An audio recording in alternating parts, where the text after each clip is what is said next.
이 신약 성경이 기록된 1세기 역사와 문화를 연구하는 신약학자 데이비드 드실바는 당시 사회를 명예와 이 수치의 문화로 정의합니다. 당시 사람들에게 가장 중요한 것은 타인으로부터 인정받는 명예였고, 반대로 가장 두려운 것은 사회적으로 조롱받고 배척당하는 수치였습니다. 이 사람들은 자신의 지혜, 또 가문의 배경, 그리고 이 부유함을 끊임없이 과시하면서 세상으로부터 명예와 존중을 얻으려 노력했습니다. 오늘날 우리가 살아가는 이 시대도 다르지 않은 것 같습니다. 현대인들은 이 치열한 일상 속에서 자신의 능력을 인정받으려고 애쓰고, 또 우리가 속한 이 사회와 일터에서 그리스도의 이 정체성까지 내려놓으면서까지 세상이 요구하는 명예와 가치에 우리 자신을 맞추려 할 때도 있습니다. 이 선한 의도로 하는 일조차도 때로는 누군가에게 나의 능력을 드러내고 싶은 미묘한 또 자기 과시로, 또 변질될 위험이 있는 우리의 모습을 또 발견하게 됩니다. 이러한 모습처럼 자신의 지혜와 이 명예를 추구하던 당시 고린도 교회 이 성도들을 오늘 본문에서 우리가 마주하게 됩니다. 이 말씀 우리가 함께 묵상하면서 우리의 자랑이 무엇인지, 또 우리가 참된 지혜가 무엇인지 함께 묵상하며 은혜를 나누기를 원합니다. 22절에 보면 유대인들은 표적을 구하고 헬라인들은 지혜를 찾으나 우리는 십자가에 못 박힌 그리스도를 전한다라고 말씀하고 있습니다. 십자가 처형은 로마 제국 시대에 이 말할 수 없는 단순한 사형틀이 아니라 인간의 존엄성을 가장 밑바닥까지 짓밟는 극도의 수치스러운 통제 수단이었습니다. 당시도 로마 사람들은 십자가라는 이 단어 자체를 입에 담기조차 정말 천박스럽게 여길 정도로 십자가를 가장 부정한 그런 사물로, 또 모습으로 여겼습니다. 유대인들에게도 마찬가지였습니다. 신명기 21장 23절에 보면 나무에 달린 자는 저주를 받았습니다 라는 이 율법의 말씀이 있었기 때문에 십자가에 달린 사람이 하나님의 아들, 이 구원자, 메시아라고 하는 것은 신성 모독이자 끔찍한 걸림돌이었습니다. 그러나 하나님은 사람들이 가장 혐오하고 부끄러워하는 이 십자가를 구원의 통로로 삼아주십니다. 화려한 말이나 사람들의 지혜로운 방법으로 세상을 구원하지 않으시고 가장 무기력하게, 가장 처절하게 고통당하시는 십자가를 선택하셨습니다. 그래서 23절에 보면 이렇게 나옵니다. 우리는 십자가에 못 박힌 그리스도를 전하니 유대인에게는 거리끼는 것이요 이방인에게는 미련한 것이로되. 이는 스스로의 지혜와 능력으로 구원에 이르고 잘 살 수 있다는 사람들의 교만한 명예를 십자가 앞에서 온전히 무너뜨리심으로 하나님만이 참된 지혜와 구원이 있음을 알려주는 방법이었습니다.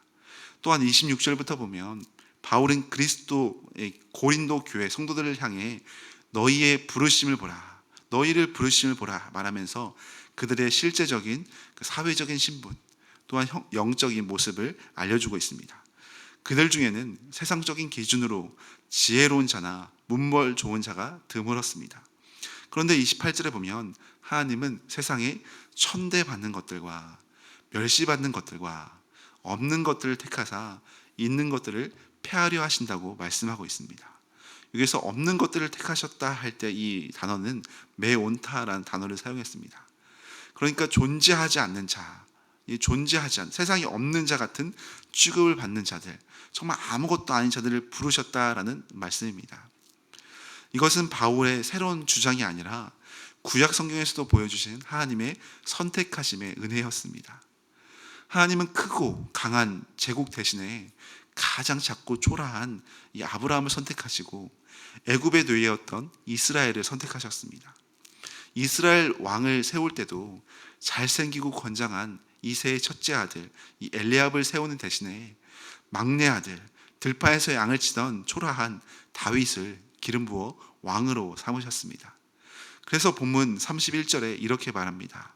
기록된 바 자랑하는 자는 주 안에서 자랑하라. 이 말씀은 예레미야 9장 22절에서 23절 말씀을 인용한 부분으로 자신의 지혜와 명예와 이 부함을 자랑하지 말고 오직 하나님만을, 우리를 구원하시기 위해 십자가 지신 예수님만을 자랑할 것을 말씀하는 부분입니다. 하나님께서 연약한 자를 선택하셨기 때문에 이 죄인을 구별하여 부르셨기에 주님 안에 있으면 우리가 은혜 안에 얼마나 감사하고 얼마나 구원의 감격과 기쁨이 가득한지 모르겠습니다. 그렇지만 반대로 구원의 은혜를 우리가 망각하고 인간의 눈으로 살펴보기 시작하면 부족한 모습이 더 많은 사람들의 모임이 바로 이 교회입니다. 그래서 유명한 기독교 변증가 C.S. 루이스는 교회의 성도들이나 사람을 바라보고 신앙생활을 하면 반드시 실망할 수밖에 없다라고 지적하고 있습니다. 왜냐하면 그리스도인들 역시 여전히 공사 중인 불완전한 존재들이기 때문입니다. 불완전한 죄인들을 하나님께서 부르셔서 성화시켜 가시는 온전한 예수님에게 우리의 시선을 집중할 때에만 우리는 흔들리지 않는 믿음으로 또한 소망으로 담대히 나아갈 수가 있습니다. 그래서 히브리서 12장 2절에서는 믿음의 주요 또 온전하게 하신 이인 예수를 바라보자라고 말씀하고 있습니다. 이 바라보자라는 단어는 단순히 잠깐 보고 마는 것이 아니라 계속해서 예수 그리스도 그분께만 시선을 완전히 고정한다는 의미입니다. 이처럼 사람에게 시선을 집중하는 것이 아니라 주님께로 향하여 시선을 고정하는 것이 우리의 신앙생활입니다. 세상의 지혜는 상처 입고 쓰러진 우리를 결코 일으켜 세울 수가 없습니다.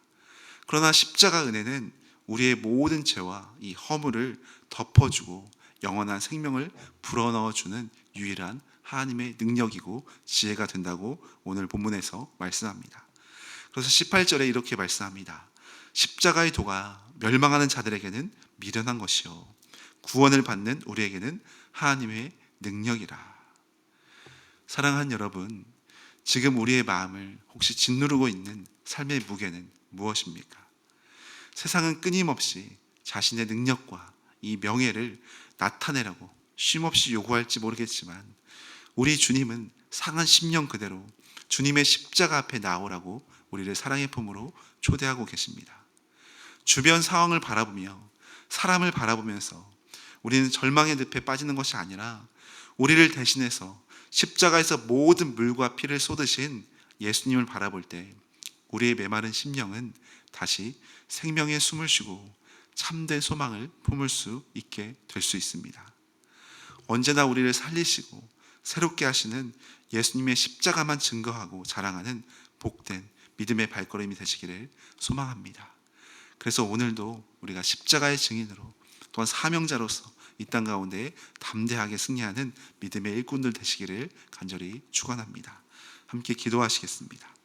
같이 기도하실 때 우리 세상의 명예와 이 사람들의 인정을 얻기 위한 헛된 자랑의 모습이 아니라 우리를 구원하신 십자가의 은혜만 바라보며 십자가만 증거하고 자랑할 수 있도록 또 우리의 연약함과 결핍 가운데 낙심하지 않고 우리를 택하여 주신 예수님을 바라보며 그 주님의 능력만 바라보며 주님의 은혜로 오늘도 승리하며 나가는 믿음의 발걸음 될 수 있도록 또 우리 교회와 나라와 민족을 위하여 또 열방과 선교사님들을 위하여서 또 특별히 오늘 선거일인데 하나님을 경외하는 지도자들이 세워질 수 있도록 또 개인의 기도 제목과 가정의 기도 제목 주 앞에 기도하시고 돌아가도록 하겠습니다.